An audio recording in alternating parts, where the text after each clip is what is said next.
Lok Sabha election listing ani kunmari ge fal ngarang lauthokhibaga loinana center da kanana leingak semgadage haibagi matangda BJP amasung Congress na makhoi gi oiba akanba lalong chathaba houkhre ngarang mikhal ge fal lauthokhibaga loinana apunba seat chamanga nimfu humdoi gi manungda BJP na luchingba NDA na punna seat chani marfudra humdoi amasung Congress na luchingba INDI alliance na seat chani kuntra humdoi fangki mikhal asida BJP mathanda na seat chani nimfu amasung Congress na seat marifudara mapan fangbadagi majority yaudabana single party oina leingak sembagi khudong chaba adu fangbangamdri adubu BJP amasung Congress party animakna makhoi gi mapang single oina na center da leingak semnaba kanna honari masigi manung chana NDA gi oina ngasi nungthil pung manga taba matamda New Delhi da apunbagi mifam houkhre chap manana INDI alliance nasu numidang wairam pung taruk taba matamda New Delhi da mifam pangthoktuna leingak semnabagi matangda lalong kaya khanagadori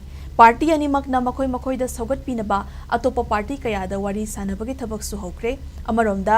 NDA gi mifam pangthokadoriba asida sarukya ba NDA gi mapang oiriba JDU gi Nitish Kumar amasung RJD Tejaswi New Delhi da paisinkhre NDA gi oina mapang oiriba TDP na leingak sembada achobo thodang lauraba yana leiri loinana TDP gi luchingba Chandrababu Naidu na NDA ga adumak chatminakhigani haiba wafam mikhal gi fol lauthokraba matung fongdokkiba leikrabani